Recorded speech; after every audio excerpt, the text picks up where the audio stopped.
Bună ziua! Continuăm cu cursurile noastre de Tai Chi și, deși îmi știți numele, încerc să vă spun câteva lucruri despre felul în care am început eu studiul acestor discipline și evoluția pe care am avut-o în timp. Angela Rotaru știți că mă numesc și am început studiul acestei discipline în Montreal, unde locuiam în anii 90 cu un instructor chinez, un mare maestru, care bineînțeles că vorbea limba engleză, mari maestri care circulă prin lumea întreagă ca să formeze instructori la rândul lor, cunosc limbi de circulație internațională.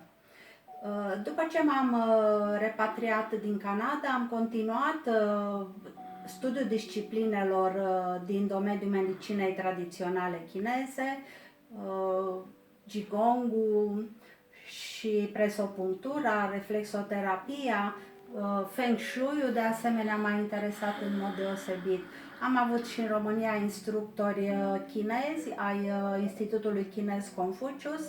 Am lucrat și cu doamna Simona, care a fost instructor înaintea mea, dar eu deja cunoșteam varianta lungă de 24 de forme, participam la cursuri pentru beneficiile energiei de grup. Energia de grup care se naște atunci când participi la un grup de Tai Chi se poate compara cu energia care ia naștere în rugăciunea de grup din bisericile noastre. Recent am dat peste o informație care spune că aproximativ 20% din populație practică Tai Chi-ul și numărul lor crește continuu. Ei, pentru ce se întâmplă acest lucru? Pentru beneficiile Tai Chi-ului. Aceste beneficii apar fără efort, pur și simplu practicând aceste mișcări lente și inspirând și expirând în ritmul mișcărilor, fără să ne concentrăm asupra beneficiilor care ar trebui să apară. Haideți să vedem totuși care sunt aceste beneficii. Principalul pe care vi l-am mai pomenit este eliminarea stresului, a anxietății, a depresiei. De ce pomenesc acest principal beneficiu al Tai Chi-ului și care este imediat? Este primul beneficiu care se instalează. Pentru că toți trecem prin aceste zile atât de grele și atât de îngrijorătoare. Deci, primul lucru de care trebuie să ne bucurăm este faptul că Tai Chi-ul ne duce în mijlocul ciclonului. Tot ce se întâmplă în mijlocul nostru este agitație, este informație negativă, sunt griji, sunt probleme, dar practicând Tai Chi-ul reușim să ne refugiem din toate aceste griji și probleme și să ne plasăm în centrul ciclonului unde este calm și liniște. La fel cum și în noi se va instala calmul și liniștea sufletească. Al doilea mare beneficiu al Tai Chi-ului, care este foarte de folos în aceste zile, este creșterea sistemului imunitar. Creșterea sistemului imunitar, deci sistemul imunitar este cel care ne apără în situația în care ne îmbolnăvim. Regina sistemului imunitar este o glandă plasată în spatele sternului, care se numește timus. Ei, în momentul nașterii, timusul are dimensiuni apreciabile și sistemul imunitar al copiilor este foarte dezvoltat, ei reușind să facă față îmbolnăvirilor. În timp, timusul se micșorează, mai precis cu vârsta adolescenței începe să scadă în dimensiuni, în așa fel încât către 70-80 de ani se poate transforma într-o masă de grăsime și sistemul imunitar al persoanelor vârstnice să scadă. De aceea ele sunt expuse îmbolnăvirilor și le poate fi fatală și o simplă gripă. Ei, acum nu avem de-a face cu o simplă gripă, avem de-a face cu o gripă foarte agresivă căreia trebuie să-i facem față și de aceea Pe lângă practicarea exercițiilor Tai Chi care va întări sistemul imunitar, vă voi prezenta seturi separat, special pentru întărirea sistemului imunitar.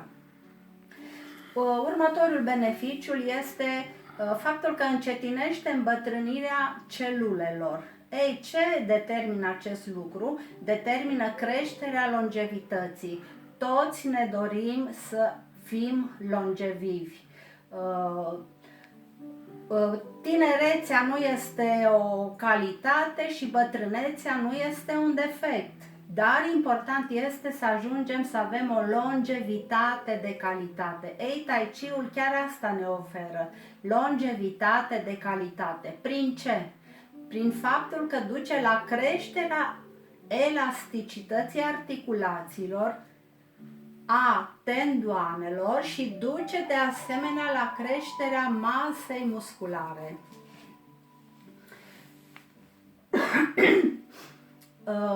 Alt beneficiu foarte important este scăderea hipertensiunii arteriale. Cum se produce lucrul acesta?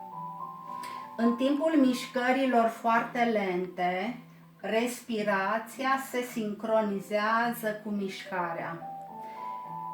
În stare de agitație putem să avem 16-17, când stresul este foarte mare, și mai multe respirații pe minut, dar în urma practicii Tai Chi-ului, aceste respirații se pot reduce până la 6-8 respirații pe minut. Reducerea acestor respirații atrage după sine și micșorarea numărului de bătăi ale inimii.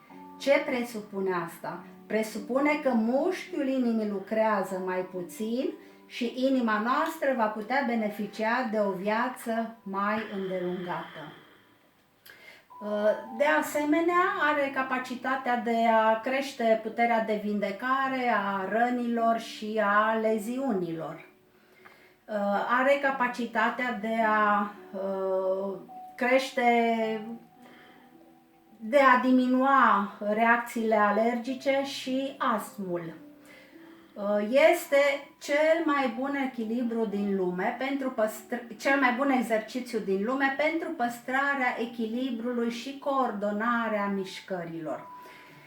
Toate exercițiile Tai Chi le facem cu picioarele depărtate la nivelul umerilor și cu genunchii ușor îndoiți, ceea ce ne oferă o foarte bună împământare și un foarte bun echilibru. Rețineți, cel mai bun exercițiu pentru echilibru din lume. Și să nu uităm că au loc foarte multe accidente în casă, deci accidente casnice. O doamnă doctor pe care o am în grupul de Tai Chi mi-a spus că s-ar apropia de numărul accidentelor de circulație, accidentele casnice, mai ales accidente casnice care au loc după o anumită vârstă. Deci este foarte recomandat pentru persoane, să spunem, după 60 de ani. Sigur că masa musculară, v-am zis, după 30 de ani ne scade tuturor cu 1% pe an. Dar după o anumită vârstă, această masă musculară ajunge să fie realmente redusă și să ne scadă echilibrul. Dacă ar fi să comparăm din punct de vedere al executării Tai Chi-ului cu un sport, care ar fi cel mai complex sport pe care îl pot executa sportivii la ora actuală? Toată lumea știe, dacă nu o află acum cei care nu știu, că cel mai complex sport și fără șocuri pentru articulații este înotul. Ei bine, înotul face ca articulațiile corpului nostru să execute rotații în procent de 65%. Față de not, care supune la rotație articulațiile în procent de 65%, Tai Chi-ul face ca articulațiile, deci corpul, să facă 95% mișcări de rotații. Hai să mai spunem și despre faptul că crește vitalitatea, puterea de concentrare și calitatea somnului. Ei, prin toate aceste efecte benefice pe care le are Tai Chi-ul, putem spune că este o meditație în mișcare, dar generic poate fi numită medicație în mișcare. Atenție! Este metodă complementară Tai Chi-ul. Nu înlocuiește tratamentul alopat pe care vi l-a recomandat medicul vostru, dar aduce multiple beneficii stării de sănătate.